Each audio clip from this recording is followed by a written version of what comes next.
नमस्कार दोस्तों, मैं सुरेश कश्यप स्वागत करता हूं आपका एक बार फिर देश कथा न्यूज़ के यूट्यूब चैनल पर। तो दोस्तों, आज मैं आपके सामने जिस तरीके के खबर को लाना चाह रहा हूं वो एक भ्रष्टाचार का एक बहुत बड़ा मामला है। और इस भ्रष्टाचार के मामले का खुलासा किया है राम सिसोदिया ने, जो कि आरटीआई एक्टिविस्ट हैं। राम सिसोदिया आम आदमी पार्टी के पुराने कार्यकर्ता हैं। आइए आपको मिलवाते हैं राम सिसोदिया से और जानते हैं क्या है ये पूरा मामला। राम सिसोदिया जी, जिस तरीके की आप ये भ्रष्टाचार की जो मामला बता रहे हैं, आखिर ये किस जगह का है और क्या है इस पूरे भ्रष्टाचार के मामले में? ये भ्रष्टाचार आदर्श विधानसभा के अंतर्गत धीरपुर वार्ड है। धीरपुर वार्ड के अंदर एक धीरपुर शमशान घाट है। शमशान घाट का मामला है पूरे भ्रष्टाचार का। तो शमशान घाट के मामले में ऐसा क्या है जो आप बताना चाहेंगे ताकि लोगों को पता चले कि क्या हुआ था, किस तरीके के काम थे और क्या होना था इसमें? तो थोड़ा सा संक्षिप्त में बताइए। धीरपुर शमशान घाट के अंदर 2012 से लेकर 2017 तक 3 टेंडर पास हुए हैं। इस सिंचाई एवं बाढ़ नियंत्रण विभाग ने 3 टेंडर पास किए थे वहाँ पे, जिसके अंदर तीनों टेंडर्स के अंदर घोटाला हुआ है। क्योंकि टेंडर्स के अकॉर्डिंग वहाँ पर तीनों टेंडर्स के अंदर जो भी काम हुए आधे अधूरे काम हुए, पूरा काम कोई भी नहीं हुआ, इसलिए तीनों टेंडर के अंदर घोटाला है। तो अगर बात की जाए कि आपके आरटीआई से हमें भी जानकारी जो आपके द्वारा दी गई है, बताया गया, अगर इसकी मजबूती की बात करें कि जो इस शमशान घाट की जो फाउंडेशन थी, तो कितनी मजबूत आधारशिला रखी गई है इस शमशान घाट को बनाने में, क्या बताएंगे? धीरपुर शमशान घाट के अंदर पहले टेंडर के अंदर 3 चीज़ें बनाई गई थी। 5 प्लेटफॉर्म बनाए गए थे। एक पुजारी जो पंडित वहाँ पर रहता है उसके लिए पुजारी यूनिट बनाई गई थी। उसके लिए उसके लिए मकान बनाया गया था रहने के लिए। तो तीसरा बनाया गया था वेटिंग हॉल। अब डिपार्टमेंट का कहना यह है कि वेटिंग हॉल की जो उन्होंने फाउंडेशन रखी है 15 मीटर रखी, 17 मीटर रखी है। 17 मीटर का मतलब होता है 55 फुट। यानी कि कोई भी अगर बिल्डिंग हम खड़ी करते हैं तो उसकी 55 फुट गहराई मुझे नहीं लगता कि ऐसी होती होगी। इन्होंने 55 फुट गहराई बताई है उसकी। और जो पुजारी यूनिट है उसकी इन्होंने 10 मीटर गहराई बताई है। 10 मीटर गहराई का मतलब है 33-34 फुट के आसपास। और जो प्लेटफॉर्म वहाँ पे बनाए हैं, प्लेटफॉर्म मतलब जहाँ पर लोगों का दाह संस्कार किया जाता है, उन्हों की भी ये डिपार्टमेंट बताता है कि 10 मीटर गहराई की गई है उसकी। लेकिन ये एक सरासर घोटाला है, भ्रष्टाचार है। 55 फुट गहराई, 30 फुट गहराई कहीं भी किसी भी बिल्डिंग की नहीं होती हैं। जबकि इन बिल्डिंगों के ऊपर बिल्डिंग नाम की कोई चीज़ नहीं है, सिर्फ 4 दीवारी बनाकर उसके ऊपर टीन की जो चदरें होती हैं सिर्फ वो डाली गई हैं। इससे कोई ज़्यादा वेट भी नहीं होता। तो समझ में ये नहीं आ रहा कि इन लोगों ने 55 फुट और 30 फुट की गहराई क्यों की है। तो जैसे कि राम सिसोदिया जी बता रहे हैं कि जो ये शमशान घाट के अंदर जो वेटिंग हॉल वगैरह और जो टीन शेड लगाए गए हैं, तो उसकी जो गहराई है 55 फुट अंदर तक उसका मतलब कि आधारशिला रखी गई है ताकि उसको बहुत ज़्यादा मजबूती मिले। और बड़े ताज्जुब की बात है कि 55 फुट गहराई के लगा के ये काम किया गया है। तो जाहिर सी बात है कि इसके अंदर कहीं ना कहीं डिपार्टमेंट का कुछ ना कुछ भ्रष्टाचार जरूर रहा है। तो इससे आगे बढ़ते हैं। तो राम सिसोदिया, इसका जो शमशान घाट में 3 तरह के टेंडर हुए, उसके अंदर जो शमशान घाट का सौंदर्यकरण था, चाहे टाइल लगाने का या फुटपाथ बनाने का, आखिर कितना काम हुआ है, क्या कुछ है वहाँ पे और क्या कुछ की कमी है अभी? वहाँ पर पहले टेंडर के अंदर जैसे मैंने अभी बताया था आपको कि 3 काम होने थे। 5 एडिशनल प्लेटफॉर्म बनाए थे जहाँ पर लोगों का दाह संस्कार किया जाता है। एक पुजारी यूनिट बनाई गई थी। एक वेटिंग हॉल बनाया था। वेटिंग हॉल तो वहाँ पर इस तरह का बनाया हुआ है कि बिल्कुल कबाड़ खाना बना हुआ है, बिल्कुल गोदाम बना हुआ है। कोई भी वहाँ पर जाकर देख सकता है कि वो वेटिंग हॉल नहीं है। वहाँ पर वो लकड़ा गोदाम बनाया हुआ है। वेटिंग हॉल के नाम की कोई चीज़ नहीं है। वेटिंग हॉल होता है कि उसके ऊपर लेंटर डाला जाए। अगर आपने 55 फुट गहराई की है तो कम से कम उसके ऊपर कोई वेट होगा तभी तो 55 फुट गहराई की है आपने। वेट कुछ नहीं है, उसके ऊपर लेंटर भी नहीं है। वेटिंग हॉल के ऊपर अगर लेंटर होता तो भी मान लेते कि भाई वेटिंग हॉल बना हुआ है। लेकिन आज के टाइम में अगर आप देखते हैं तो वहाँ पर वेटिंग हॉल की जगह सिर्फ लकड़ा गोदाम बना हुआ है, वेटिंग हॉल नहीं है। दूसरा, एक दूसरे टेंडर के अंदर ये है कि वहाँ पर टाइल बिछाने का काम किया गया था। जिस तरह से उसका फुटपाथ बनाया था, थोड़ा सा कुछ सीसी डाली गई थी। लगभग आधे ग्राउंड के अंदर, लगभग आधे 40-50% ग्राउंड के अंदर इन लोगों ने वहाँ पर टाइल लगाई है डिपार्टमेंट ने। आधे ग्राउंड में टाइल लगी ही नहीं है बिल्कुल। आज भी वहाँ पर हरी घास खड़ी हुई है। वो टाइल का पैसा भी सारा घोटाले में गया, भ्रष्टाचार में गया, वो भी नहीं हुआ है। और जो वेटिंग हॉल के जो छत का पैसा है सारा, वो भी सब घोटाले भ्रष्टाचार के अंदर गया है। और तीसरा एक मामला वो भी है जो कि बच्चों का है, वहाँ पर भी इसमें उन्होंने घोटाला किया गया। नहीं, हाँ, तो जैसा कि आप ही बता रहे थे, वहाँ पे जो नवजात शिशु होते हैं उनके पार्थिव शरीर को दबाने की जो जगह होती है, तो किस तरीके की वो जगह है अभी वहाँ पे? तो क्या सुविधा है वहाँ पे और क्या चीज़ है जो बताना चाहेंगे आप? बच्चों के लिए वहाँ पे शमशान घाट एक अलग से बनाया गया थोड़ा सा। लगभग 1000 गज की जमीन करीब ज़मीन है वो, वहाँ पर सिर्फ बच्चों के लिए बनाया गया था। उसके अंदर एक टेंडर छोड़ा था लगभग 21 लाख कुछ समथिंग तक था। उसके अंदर होता क्या है कि उसकी सिर्फ जो 4 दीवारी थी, सिर्फ वो ही ईंट रोड़े इकट्ठे करके वो दीवारें बना दी गई हैं। अंदर उसके अंदर इंटरलॉकिंग का काम होना था, इंटरलॉकिंग टाइल का काम होना था। टाइल का काम उसके अंदर 1% भी नहीं हुआ है। पूरा का पूरा टाइल का जो पैसा है वो सारा का सारा भ्रष्टाचार की भेंट चढ़ गया। तो आपके पास सारे ये आरटीआई से ये सारी जानकारी आपने प्राप्त की है, तो कहाँ कहाँ आपने इसकी शिकायत दी और कहाँ कहाँ तक ये बात पहुँची है, और अब तक क्या कोई कार्रवाई हुई कि कहीं से भी? इस मामले के अंदर अब तक मैं 2012 से लेकर 2014 तक 5 कंप्लेंट्स मैंने चीफ इंजीनियर को लगाई हैं। डिपार्टमेंट जो सिंचाई एवं बाढ़ नियंत्रण विभाग के जो चीफ इंजीनियर थे उनके पास मैंने 5 कंप्लेंट लगाई है, बाकायदा मेरे पास इसका रिकॉर्ड है। 7 या 8 कंप्लेंट मैंने PGMS यानी कि हमारे जो दिल्ली सरकार है, अरविंद केजरीवाल जी हमारे मुख्यमंत्री हैं, उन्होंने एक डिपार्टमेंट बना हुआ है PGMS के अंदर मैंने 7-8 कंप्लेंट लगाई हैं, वहाँ पर भी कुछ नहीं हुआ। हमारे माननीय मुख्यमंत्री जी ने अपना जनता दरबार लगाया था अपने घर के अंदर। जनता दरबार में भी मैं लगभग वहाँ पर एक इंसान से मिला था जो वहाँ पर कंप्लेंट देखा करते थे, उनका नाम था गोपाल मोहन।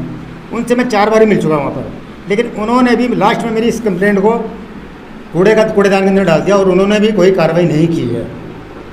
उसके बाद होता क्या है कि हमारे जो लोकसभा से हमारे प्रत्याशी थे, आम आदमी पार्टी के थे उम्मीदवार दिलीप पांडे जी, हमारे आदरणीय दिलीप पांडे जी, वो लोकसभा चुनाव लड़े थे। लोकसभा चुनाव को हारने के बाद उन्होंने अपना एक ऑफिस बनाया यहाँ पर सिविल लाइन के अंदर।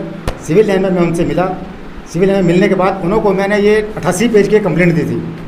मैं सर इस तरह से धीरपुर शमशान घाट में भ्रष्टाचार हुआ है, आप पार्टी के सीनियर लीडर हो। मैंने CM साहब को भी कंप्लेंट की हुई है, डिप्टी CM साहब को भी कंप्लेंट की हुई है, विजिलेंस के अंदर ही मैंने केस डाला हुआ है, डिपार्टमेंट के अंदर ही मैंने केस डाला हुआ है, यहाँ तक कि जो हमारे डिपार्टमेंट के मिनिस्टर हैं उनको भी मैंने कंप्लेंट की हुई है, लेकिन कहीं पर भी कोई भी कार्रवाई नहीं हुई है। तो कहीं से कोई जवाब आप तक नहीं आया? जी नहीं सर, मेरे पास ये तो CIC के मैंने ऑर्डर भी कराए हुए हैं। जितनी भी मेरी कंप्लेंट्स थी, कंप्लेंट्स के अंदर मैंने ये दिया था कि मेरे कंप्लेंट्स पर जो भ्रष्टाचार हुआ धीरपुर शमशान घाट के अंदर, इस पर कार्रवाई की जाए। लेकिन होता क्या है, कार्रवाई तो कुछ हुई नहीं है। वो मामला मैंने RTI लगा के जानकारी मांगी कि मेरी कंप्लेंट पे क्या कार्रवाई हुई है, तब भी मुझे कुछ नहीं पता लगा। फर्स्ट अपील लगाई मैंने, तब भी कुछ नहीं पता लगा। उसके बाद CIC ने 2 ऑर्डर पास किए हैं। ये एक 2017 के अंदर क्या था, 2018 के अंदर क्या था। एक विजिलेंस, जो दिल्ली सरकार की विजिलेंस है, उस डिपार्टमेंट को उन्होंने एक लेटर जारी किया है, आदेश जारी किया, अपना ऑर्डर दिया है कि 3 सप्ताह के अंदर जो मेरी कंप्लेंट पर कार्रवाई हुई है, डिपार्टमेंट ने, विजिलेंस डिपार्टमेंट ने क्या क्या कार्रवाई की है, वो कार्रवाई करके पूरी जानकारी मुझे दी जाए। लेकिन अब 3 साल हो गए हैं, विजिलेंस डिपार्टमेंट ने भी कुछ नहीं किया है। 2017 के अंदर ये सिंचाई एवं बाढ़ नियंत्रण मंत्रालय था, उन लोगों को भी CIC ने ऑर्डर किए हैं कि जो भी मैंने कंप्लेंट्स किए भ्रष्टाचार के खिलाफ, उन पर डिपार्टमेंट ने क्या क्या कार्रवाई की है, मंत्रालय ने क्या क्या कार्रवाई की है, पूरी कार्रवाई की मुझे जानकारी दी जाए। तो वहाँ पर भी कुछ नहीं हुआ है, 0 है दोनों के दोनों। तो विधायक दिलीप पांडे को लेके आपने सर्वे भी करवाया पहले, तो उनके द्वारा कुछ किया गया? ये मैंने लगभग 2 साल पहले आदरणीय दिलीप पांडे जी को एक कंप्लेंट दी थी, यही कंप्लेंट दी थी। उन्होंने कहा था चलो कार्रवाई हो जाएगी, करेंगे। उसके बाद मैंने उनसे 2-4 दफ़ा मुलाकात हुई, उन्होंने कोई रिस्पॉन्स मुझे सही ढंग से मिला नहीं उनका। उसके बाद उन्होंने तिमारपुर विधानसभा से इलेक्शन लड़ा। इलेक्शन लड़ने के बाद वो जीत जाते हैं। जीतने के बाद वो उनको दिल्ली विधानसभा का मुख्य सचेतक भी बना दिया जाता है। उसके बाद हम लोगों ने मिलजुल कर उनको, हमारे आदरणीय दिलीप पांडे जी को शमशान घाट का दौरा कराया था हम लोगों ने 9 अगस्त 2020 को उनका दौरा कराया था। दौरा कराने के बाद उन्होंने कहा था कि भाई जो भी यहाँ पर करप्शन हुआ है उसके खिलाफ सख्त से सख्त कार्रवाई की जाएगी। उन्होंने मुझे अपने ऑफिस के अंदर बुलाया कि भाई जो भी आपके पास कंप्लेंट्स हैं, जितने भी कागज़ हैं, आप अगर ऑफिस में मिलो और मुझे दो।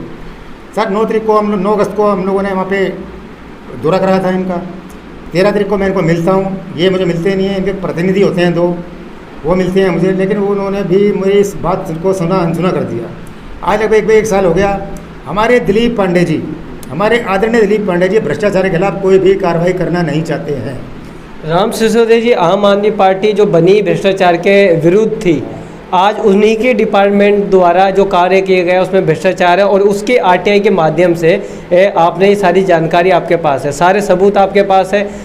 उसके बावजूद भी कार्रवाई कुछ नहीं हुई, डिपार्टमेंट से वो काम नहीं कराया जा रहा। और शमशान घाट जो जनता के लिए हर किसी के ज़रूरी हो रहे हैं, हिंदू जितने भी लोग शमशान घाट जाते हैं पार्थिव शरीर लेके, उसके बाद उस शमशान घाट की हालत आप जैसे बता रहे हो कि बेकार हो रखी है। तो क्या लगता है कि आम आदमी पार्टी भ्रष्टाचार के खिलाफ बनी थी और अब जो हो रहा है ये क्या कहेंगे? सर पार्टी आम आदमी पार्टी जो बनी थी, जब भ्रष्टाचार के खिलाफ बनी थी, हम लोग भी आम आदमी पार्टी से जब भ्रष्टाचार आंदोलन हुआ था, अन्ना आंदोलन, हम लोग तब से आज तक जुड़े हुए हैं। हम लोगों को भी लगा था कि ये लोग भ्रष्टाचार के खिलाफ कोई कार्रवाई करेंगे, और हमारे जैसे लाखों लोग जुड़े थे इनके साथ। लेकिन होता क्या है, जिस तरह से अब तीसरी बार इन लोगों को सत्ता मिल गई है, उसके बाद ऐसा लगता है कि भ्रष्टाचार के खिलाफ कुछ नहीं है।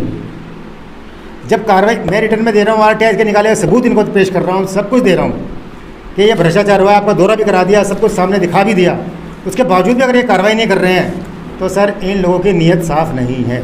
तो राम सिसोदिया जी, आप तो खुद आम आदमी पार्टी में एक भूमिका निभा चुके हैं। आप पुराने क्रांतिकारी इस पार्टी के साथ मिलकर रहे हैं और आंदोलन आपने पूरी तरीके से किया है। अब आप क्या है, आपकी स्थिति क्या है इस पार्टी में? सर मेरी स्थिति एक कार्यकर्ता के तौर पर है, और मैं सिर्फ एक कार्यकर्ता ही बनकर रहना चाहता हूँ। लेकिन साथ साथ मैं ये भी चाहता हूँ कि जिन मुद्दों को और सिद्धांतों को लेकर पार्टी चली थी, अपने उन्हीं मूल सिद्धांतों को पर ये पार्टी चले तो ये और आगे ज़्यादा जा सकती है। लेकिन हो क्या रहा है, लेकिन भ्रष्टाचार के खिलाफ हमारा कोई भी नेता कोई भी कार्रवाई नहीं करना चाहता। इसका सबूत मेरे पास है। जब मुख्यमंत्री जी को मैंने कंप्लेंट दी हुई है, डिप्टी CM साहब को दी हुई है, सिंचाई एवं बाढ़ नियंत्रण विभाग के मंत्रालय को मैंने दी हुई है, बाकायदा अपने विधायक जी का, मुख्य सचेतक दिलीप पांडे जी का दौरा वहाँ पर करा दिया, उसके बावजूद भी अगर कार्रवाई नहीं हो रही है तो मुझे तो ये लगता है कहीं ना कहीं इन लोगों की भ्रष्टाचार के खिलाफ नीयत साफ नहीं है कार्रवाई करने के लिए। आखिर आप क्या चाहते हैं? आज डिपार्टमेंट ने जितना काम करना था उन्होंने कर दिया, सारा जो टेंडर का पैसा था वो भी उन्होंने सारा लगा दिया, और अब जो भी आप क्या चाहते हैं, अब क्या होना चाहिए और किस तरह की कार्रवाई की आप मांग करते हैं? सर मैंने ये चाहता हूँ, मेरा चाहना अकेले का नहीं है, मेरे साथ शमशान घाट से काफ़ी लोग जुड़े हुए हैं। सब लोगों का मानना यही है, टेंडर के अकॉर्डिंग जो भी टेंडर छुड़ा है, टेंडर में जो काम होने थे वो काम शमशान घाट में पूरे नहीं हुए हैं। और हम यही चाहते हैं कि उसी टेंडर के, जिस टेंडर में ये काम हुए थे, उसी टेंडर के अंदर जो अमाउंट बचा है उसी के अंदर ये सारे काम कराए जाए।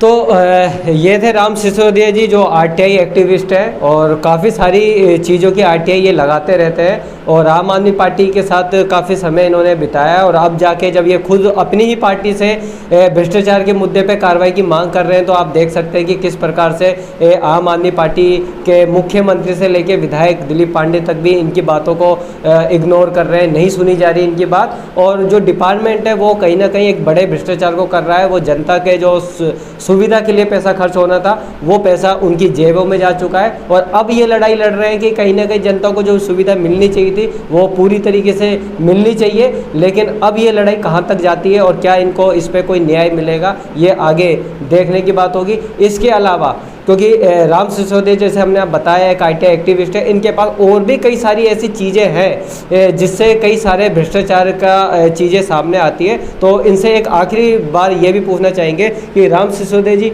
आप इसी तरीके की कई सारी RTI आप लगाते रहते हैं, तो इस तिमारपुर विधानसभा में ऐसा कितना सब कुछ आपके पास है कागज़ के रूप में जिसमें देखा जाए कि बहुत सारा भ्रष्टाचार छुपा हो? सर मेरे पास एजुकेशन डिपार्टमेंट का भी है, पूरे भ्रष्टाचार के सबूत है एजुकेशन डिपार्टमेंट के, RTI द्वारा निकाले गए। PWD के भी सबूत मेरे पास हैं, MCD के सबूत भी मेरे पास हैं, दूसरी के जो डिपार्टमेंट है उनके भी सबूत मेरे पास हैं। लगभग 4-5 डिपार्टमेंट ऐसे हैं जिन लोगों के पूरे प्रूफ मैं आपके सामने पेश कर सकता हूँ। तो ये किसी एक वार्ड से संबंधित है या तिमारपुर में 4 वार्ड है, चारों वार्ड से संबंधित आपके पास जाते हैं? सर ये पूरी विधानसभा में 4 वार्ड से संबंधित है। इसके अलावा कुछ 3-4-5 विधानसभा और भी हैं, उनके डॉक्यूमेंट्स भी मेरे पास हैं। तो क्या अब आगे की लड़ाई क्या इन्हीं खुलासों के आधार पर लड़ी जाएगी? क्या जनता के बीच ये सारी जानकारियाँ रखी जाएगी कि किसने कब और कहाँ क्या क्या भ्रष्टाचार किया? जी बिल्कुल, सब सही, ये सब जनता के सामने रखी जाएंगी। जहाँ भी मुझे कोई प्लेटफॉर्म मिलेगा अपनी आवाज़ उठाने के लिए, जितने भी लोग मेरा साथ देना चाहेंगे भ्रष्टाचार के खिलाफ, मैं उन सब लोगों के साथ हूँ और हमेशा साथ रहूँगा।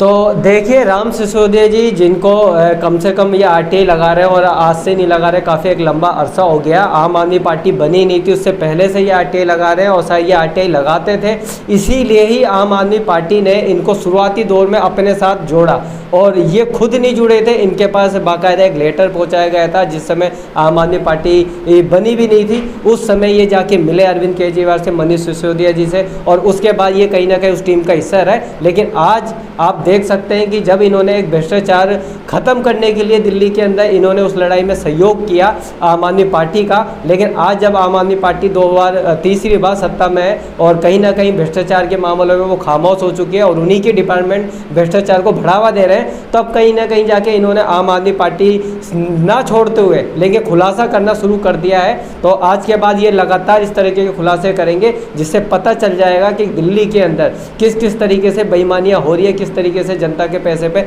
आज भी डाका डाला जा रहा है। तो देशगाथा से मैं सुरेश कश्यप फिलहाल इजाज़त चाहूँगा, फिर नए किसी मुद्दे पे मिलेंगे एक नई खबर के साथ। तब तक के लिए दीजिए इजाज़त, नमस्कार।